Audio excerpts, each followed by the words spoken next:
कल प्रधानमंत्री जी ने अपने भाषण में विपक्ष के बारे में बोला था कि विपक्ष आंदोलन की बात कर रहा है, मगर जो कृषि कानून है उनके कंटेंट के बारे में और उनके इंटेंट के बारे में विपक्ष नहीं बोल रहा है। तो मैंने सोचा आज प्रधानमंत्री जी को खुश करें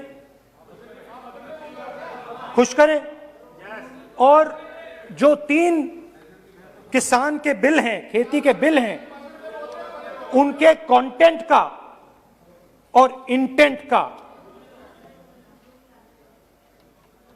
की बात करें। हाँ, बजट पे बोलेंगे। आप शांत हो जाइए प्लीज। मालूम है किसान का मुद्दा भी बजट का मुद्दा है, आप उनका आदर कीजिए।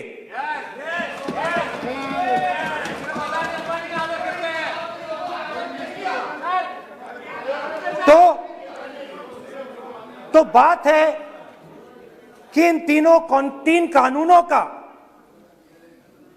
कंटेंट और इंटेंट क्या है। तो पहले कानून का कंटेंट, कोई भी व्यक्ति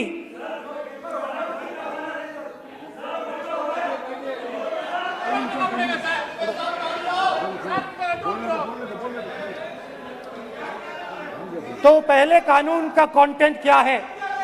पहले कानून का कंटेंट है कि कोई भी व्यक्ति देश में कहीं भी कितना भी अनाज, सब्जी, फल खरीद सकता है, जितना भी खरीदना चाहता है खरीद सकता है। तो अगर खरीदी देश में अनलिमिटेड खरीदी होगी तो मंडी में कौन जाएगा? मंडी में कौन जाके खरीदेगा? तो पहले कानून का कंटेंट मंडी को खत्म करने का है। इसका लक्ष्य मंडी को खत्म करने का है। दूसरे कानून का कंटेंट क्या है कि बड़े से बड़े उद्योगपति जितना भी अनाज, जितना भी फल, जितनी भी सब्जी स्टोर करना चाहते हैं वो स्टोर कर सकते हैं, कोई लिमिट नहीं, जितना वो होल्ड करना चाहते हैं कर सकते हैं। दूसरे कानून का कंटेंट एसेंशियल कमोडिटीज एक्ट को खत्म करने का। दूसरे कानून का कंटेंट जमाखोरी को अनलिमिटेड तरीके से हिंदुस्तान में चालू करने का। अब तीसरा भी कानून है। तीसरा कानून का कंटेंट जब एक किसान हिंदुस्तान के सबसे बड़े उद्योगपति के सामने जाकर अपने अनाज के लिए, अपनी सब्जी के लिए, अपने फल के लिए सही दाम मांगे तो उसे अदालत में नहीं जाने दिया जाएगा।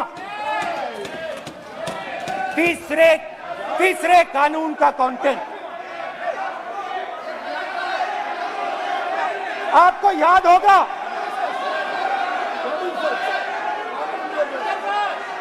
स्पीकर सर,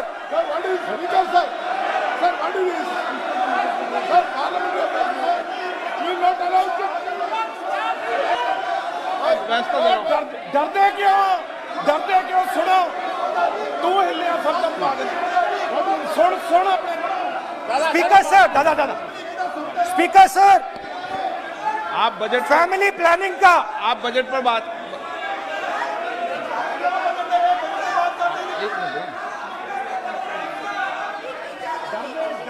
आप सर, सालों पहले फैमिली प्लानिंग का एक नारा था, आपको याद होगा हम दो, हमारे दो। अब मैं इंटेंट की बात करता हूं, कानून के इंटेंट की बात। आज क्या हो रहा है, जैसे कोरोना दूसरे रूप में आता है, वैसे ही ये नारा दूसरे रूप में आया है। आज इस देश को 4 लोग चलाते हैं। आप बजट पर चर्चा कर लें। बजट पे कर रहा हूं सर, बजट पे आ रहा हूं। 4 लोग चलाते हैं, हम दो बता दिया। और हमारे दो।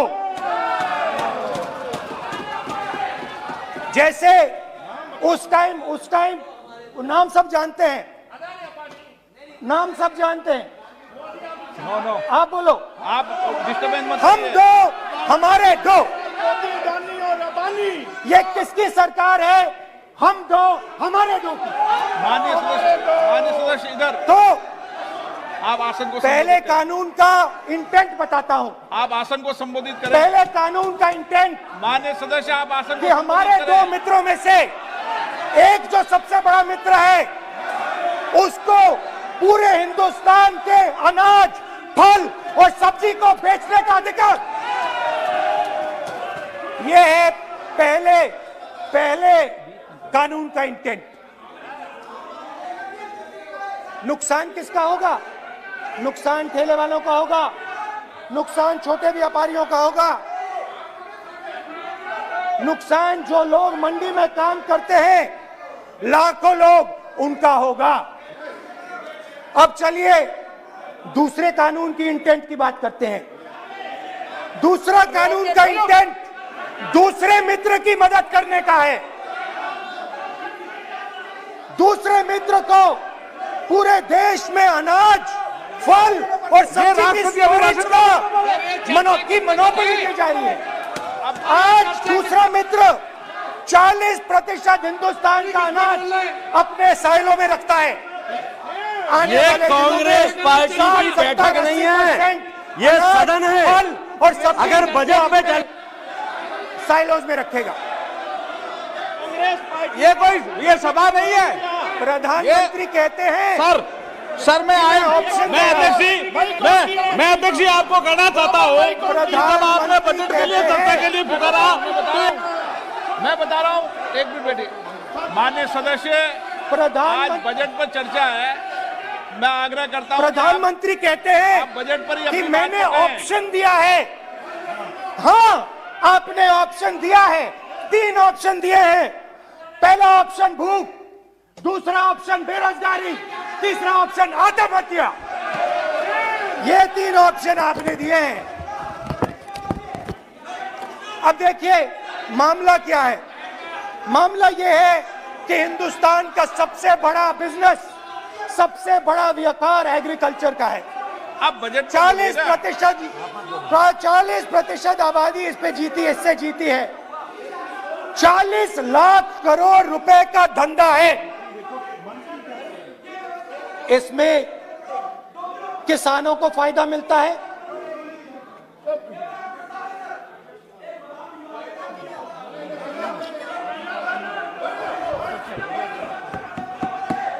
तो दूसरे कानून का थोड़ा मैं इंटेंट समझा देता हूं। दूसरे कानून का इंटेंट है, पानी दो, पानी गिर जाएगा, पानी दो।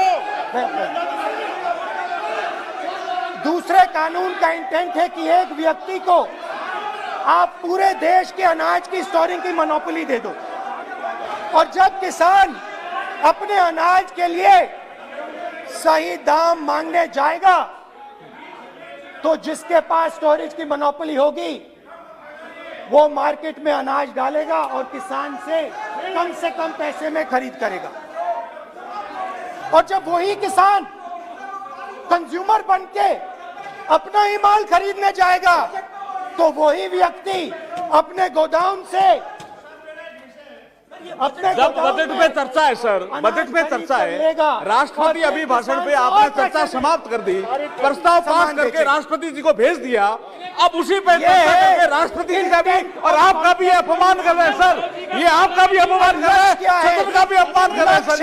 कि इस देश की जो रीढ़ की हड्डी है, किसान, मजदूर, छोटे दुकानदार, व्यापारी उस रीढ़ की हड्डी को तोड़ के टुकड़े टुकड़े करके दो मित्रों को दे दो। Sir rule 218 sir rule 218 sir rule sir the debate on appropriation bill shall be restricted.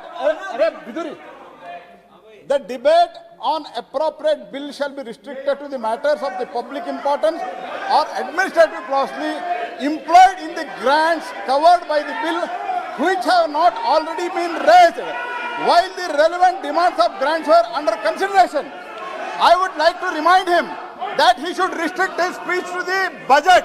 Number 2, and he is claiming that 40% of the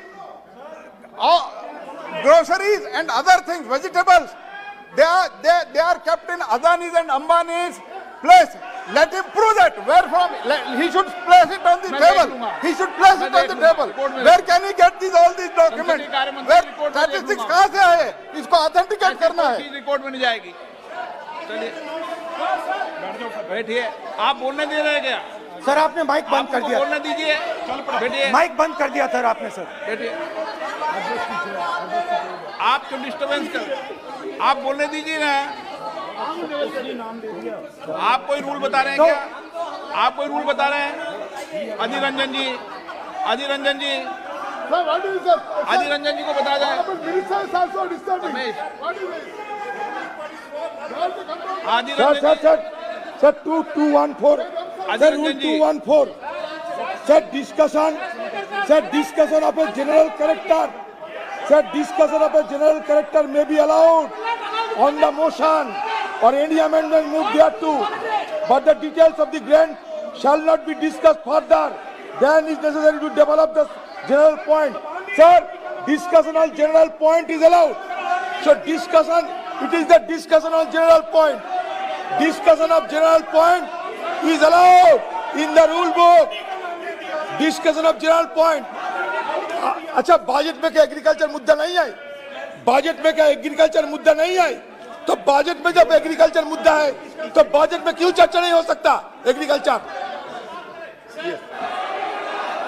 वो आपको याद होगा, वो फोटो होती थी 4, हम दो हमारे दो।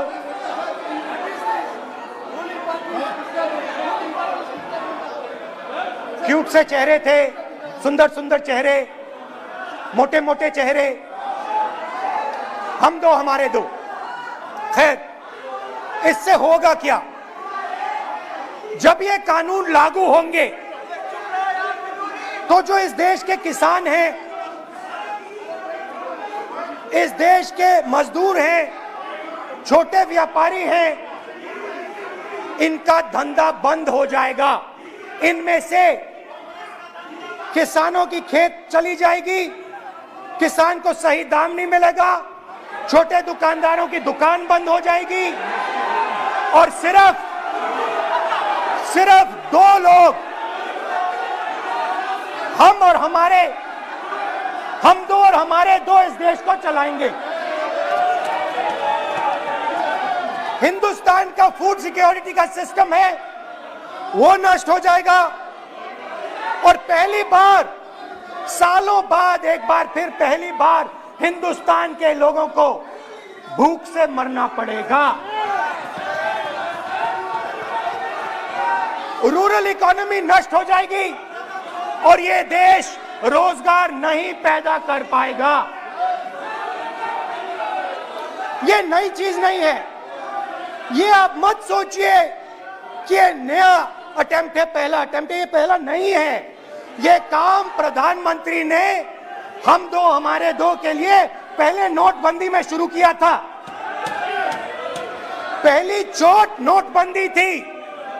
आइडिया क्या था? गरीबों से, किसानों से, मजदूरों से उनका पैसा लो, बैंक में डालो और हम दो हमारे दो के जेब में डालो। स्मॉल मीडियम सेक्टर को खत्म कर दिया, किसानों को बर्बाद कर दिया। वहां नहीं रुके, फिर गए जीएसटी, गब्बर सिंह टैक्स, 5 अलग अलग टैक्स और फिर से उन्हीं विचारों पर आक्रमण। उन्हीं किसानों पर, उन्हीं मजदूरों पर, उन्हीं व्यापारियों पर आक्रमण। फिर कोरोना आता है। कोरोना के समय मजदूर चिल्ला चिल्ला के कहते हैं हमें बस का टिकट दे दीजिए, हमें ट्रेन का टिकट दे दीजिए। नहीं नहीं नहीं, तुम्हें नहीं मिलेगा, तुम पैदल घर जाओगे। एक मिनट माननीय सदस्य प्लीज। मगर टैक्स माफ जरूर होगा, माननीय सदस्य जरूर होगा। माननीय सदस्य 5-10 उद्योगपतियों का टैक्स माननीय होगा। सदस्य प्लीज एक मिनट बैठिए, एक मिनट बैठिए। मैं माननीय सदस्य से भी आग्रह कर रहा हूं, इधर भी आग्रह कर रहा हूं। माननीय सदस्य, आज बजट पर चर्चा है।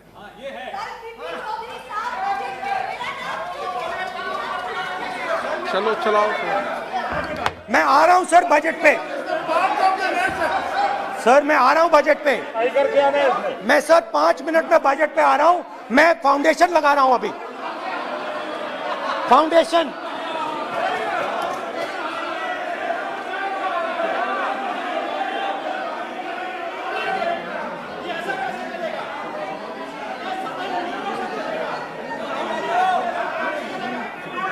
तो पहले नोटबंदी, फिर जीएसटी, फिर कोरोना के समय उन्हीं 4, 5, 10 लोगों को पूरा का पूरा कर्जा माफ, 10 लाख करोड़ रुपए जो भी था कर्जा माफ। मगर हुआ क्या? हिंदुस्तान का रोजगार का जो सिस्टम है, जो स्मॉल एंड मीडियम इंडस्ट्री है, वो खत्म हो गई। आज ये देश रोजगार नहीं पैदा कर सकता है, सीधी सी बात। और आज नहीं, कल भी ये देश रोजगार नहीं पैदा कर पाएगा, क्योंकि आपने इस देश की रीढ़ की हड्डी तोड़ दी है। किसान की, मजदूर की, छोटे दुकानदार की, स्मॉल मीडियम बिजनेस की रीढ़ की हड्डी तोड़ दी।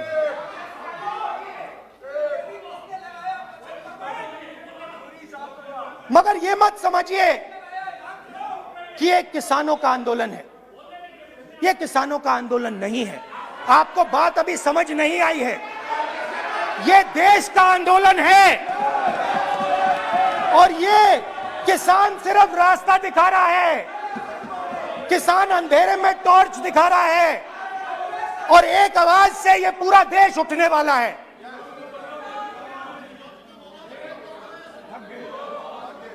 पूरा देश एक आवाज से हम दो, हमारे दो के खिलाफ उठने जा रहा है।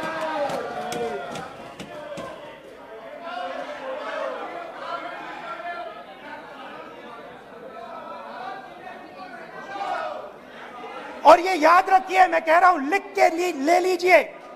आप सोचते हो कि हिंदुस्तान के किसान को, मजदूर को, छोटे दुकानदार को अपने पैसे से, अपने धन से परे कर सकते हो, ये आप सोचते हो। आप ये सोचते हो। आप लिख के ले लो मुझसे, किसान 1 इंच पीछे नहीं हटने वाला है। किसान आपको हटा देगा, मजदूर आपको हटा देगा, छोटा दुकानदार आपको हटा देगा, मगर वो पीछे 1 इंच नहीं हटने वाला। आपको कानून वापस लेना ही पड़ेगा। अब बात करते हैं बजट की। जब बजट पर बातचीत करने की बात उठी थी, प्रेसिडेंट एड्रेस पे बात करने की बात उठी थी, तो हमने कहा था, विपक्ष ने कहा था, हमें किसानों के आदर करने के लिए किसानों के सब्जेक्ट पे अकेला बोलने दीजिए। एक साथ हम सब मिलकर किसानों के मुद्दे पे बोलेंगे। स्पीकर सर ने सरकार से पूछा और सरकार ने कहा नहीं, किसानों के मुद्दे पर चर्चा नहीं होगी, बजट पे होगी और प्रेसिडेंट एड्रेस पे होगी। अलग चर्चा किसान के मुद्दे पे नहीं हो सकती। तो प्रोटेस्ट में मैं कह रहा हूं, मैं बजट पे आज यहां टिप्पणी नहीं करने वाला हूं। मैं आज सिर्फ किसान के मुद्दे पे बोलूंगा और उसके बाद मैं अपना मुंह चुप कर दूंगा। अंत में मैं कहना चाहता हूं कि जो 200 किसान शहीद हुए, उनको इन लोगों ने श्रद्धांजलि नहीं दी। मैं सब सांसदों से कहना चाहता हूं, मैं अपने भाषण के बाद 2 मिनट शहीदों के लिए मौन रहूंगा। आप मेरे साथ खड़े हो जाइए। धन्यवाद।